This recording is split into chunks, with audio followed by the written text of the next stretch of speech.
പാകിസ്ഥാനും അഫ്ഗാനിസ്ഥാനും കൂടി വീണ്ടും യുദ്ധം പുനരാരംഭിച്ചിട്ടുണ്ട്. കാര്യം അതിർത്തി മേഖലയിലാണ് ഇപ്പോൾ വലിയ സംഘർഷം ഉണ്ടായേക്കുന്നത്.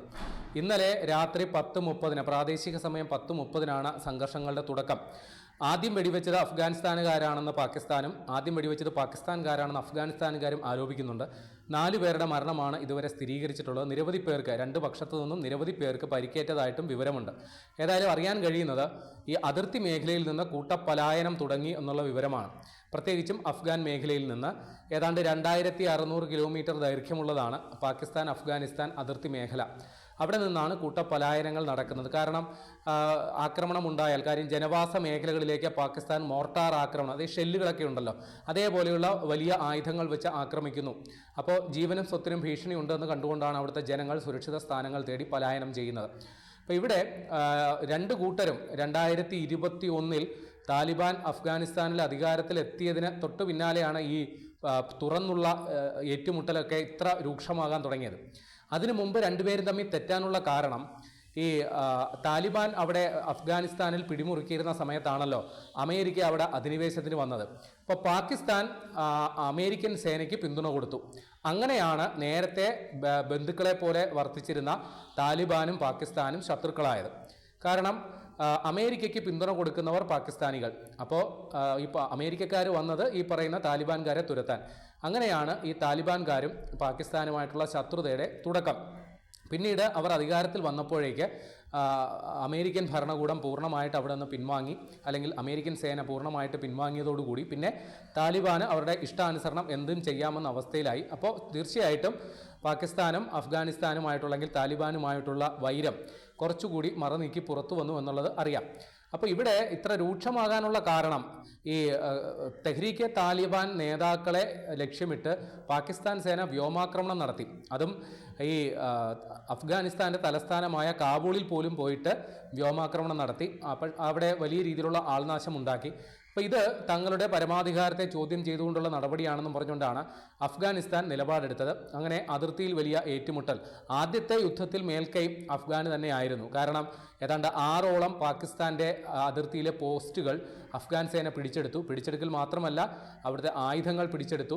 ഈ പാകിസ്ഥാൻ പട്ടാളക്കാരുടെ അടിവസ്ത്രമടക്കം എടുത്തുകൊണ്ടുവന്ന് തെരുവുകളിൽ പ്രദർശിപ്പിച്ചു. പാകിസ്ഥാൻ സേന ഇട്ടിട്ട് ഓടിപ്പോയ യുദ്ധ ടാങ്കുകളടക്കം താലിബാൻ സേന പിടിച്ചെടുത്തുകൊണ്ട് അഫ്ഗാൻ തെരുവുകളിൽ വിജയാഹ്ലാദ പ്രകടനമൊക്കെ നടത്തി. പക്ഷെ പിന്നീട് പാകിസ്ഥാൻ സേന അവരുടെ തെറ്റ് മനസ്സിലാക്കി തിരിച്ചടിക്കും. അതും വ്യോമാക്രമണം. ഒരിക്കലും താലിബാന് അഫ്ഗാൻ ഭരണകൂടത്തിന് വ്യോമാക്രമണം നടത്താനുള്ള സംവിധാനങ്ങളില്ല, വ്യോമസേന ഇല്ല. അത് തന്നെ കാരണം. പാകിസ്ഥാൻ ആ ന്യൂനത മനസ്സിലാക്കി വ്യോമാക്രമണം നടത്തിയാണ് ഇവരുടെ ശക്തി ക്ഷയിച്ചുകൊണ്ടിരിക്കുന്നത്. ഏതായാലും ഒരു 2 മാസം മുമ്പ് ഖത്തറും തുർക്കിയും ഇടപെട്ട് ഒരു സമാധാന ചർച്ച നടത്തിയിരുന്നു. അപ്പോൾ അതിൽ താൽക്കാലിക വെടിനിർത്തൽ ഉണ്ടായെങ്കിലും വീണ്ടും വെടിനിർത്തൽ ലംഘിക്കപ്പെട്ടു. വീണ്ടും ഏറ്റുമുട്ടലിലേക്ക് പോയി. വീണ്ടും ഒരു 4 ആഴ്ച മുമ്പ് സൗദിയുടെ മധ്യസ്ഥതയിൽ വീണ്ടും ഒരു മധ്യസ്ഥ ചർച്ച, ഒരു ധാരണയിലേക്ക് എത്താനായിട്ടുള്ള കാര്യങ്ങൾ പോയി. അവിടെയും തെറ്റിപ്പിരിയുകയാണ് ചെയ്തത്. കാരണം പാകിസ്ഥാൻ ആവശ്യപ്പെടുന്നത് ഈ അഫ്ഗാൻ ഭരണകൂടം ഈ തെഹ്രീക്കെ താലിബാൻ എന്ന് പറയുന്ന സംഘടനയ്ക്കെതിരെ നടപടിയെടുക്കണം. അവരാണ് പാകിസ്ഥാനിൽ വന്ന് നിരന്തരം പ്രശ്നങ്ങൾ ഉണ്ടാക്കുന്നത്. ഈ സമാധാന ചർച്ചകൾ നടക്കുന്നതിനിടയിൽ തന്നെ പാകിസ്ഥാനിൽ ഏതാണ്ട് 5ഓളം സ്ഥലങ്ങളിലാണ് ഈ സൂയിസൈഡ് ബോംബർമാർ, ആത്മഹത്യാ ബോംബർമാർ പൊട്ടിത്തെറിച്ചത്. അതിൻ്റെയൊക്കെ പിന്നിൽ ഈ തെഹ്രീക്കെ താലിബാൻ ആണ് എന്നുള്ളതാണ് പാകിസ്ഥാൻ്റെ ആരോപണം. ഈ തെഹ്രീക്കെ താലിബാന് പിന്തുണ കൊടുക്കുന്നത് ഇന്ത്യയാണെന്ന് പോലും പാകിസ്ഥാൻ ഒരു വേള ആരോപിച്ചിരുന്നു. ഏതായാലും ഈ സമാധാന ഉടമ്പടി ചർച്ചകൾ അത് പാതി വഴിയിൽ നിലച്ചു പോകുന്ന ഒരവസ്ഥയാണ് ഇപ്പോഴുള്ളത്. അതിൻ്റെ പശ്ചാത്തലത്തിലാണ് ഈ വീണ്ടും അവിടെ ഒരു അതിർത്തി സംഘർഷം ഉണ്ടായേക്കുന്നത്. ഇനി ശ്രദ്ധേയമാകുന്നത്, ഇനി ലോകരാഷ്ട്രങ്ങൾ ഇക്കാര്യത്തിൽ എന്ത് നിലപാടെടുക്കും? പല മുസ്ലിം രാഷ്ട്രങ്ങളും രണ്ടു കൂട്ടരോടും സംയമനം പാലിക്കാനായിട്ടുള്ള അഭ്യർത്ഥന പലവട്ടം നടത്തിയിരുന്നു. പക്ഷേ ഇതുവരെ അത് പാലിക്കപ്പെട്ടിട്ടില്ല. സമാധാന ചർച്ചകളെല്ലാം തന്നെ പാളിപ്പോയൊരു സാഹചര്യമുണ്ട്.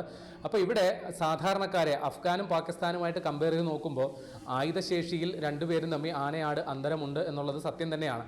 അപ്പോൾ ആ ഒരു സാഹചര്യത്തിൽ നാശം ഉണ്ടാകാൻ സാധ്യതയേറെ അത് അഫ്ഗാന് തന്നെയായിരിക്കും. അതുകൊണ്ട് തന്നെ അടിയന്തര ഇടപെടൽ, ഈ യുദ്ധം നീണ്ടുപോകുന്ന സാഹചര്യത്തിൽ നാശനഷ്ടം ഉണ്ടാകാൻ സാധ്യതയേറെയും സാധാരണക്കാർക്കായിരിക്കും.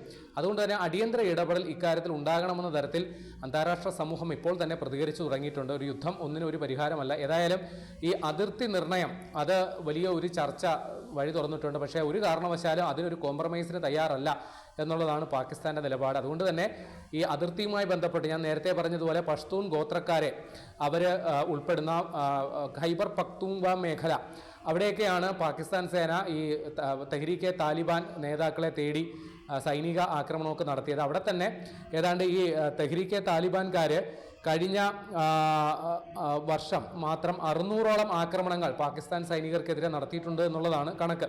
അപ്പോൾ അത്ര തന്നെ മനസ്സിലാക്കി എത്രത്തോളം തീവ്രമാണ് ഇവർ തമ്മിലുള്ള പ്രശ്നമെന്ന്. ഏതായാലും പുതിയ സംഘർഷം അത് ഒരു സമാധാന സന്ധിയിലേക്ക് എത്രയും പെട്ടെന്ന് എത്തട്ടെ എന്ന് നമുക്ക് തൽക്കാലം പ്രാർത്ഥിക്കാം.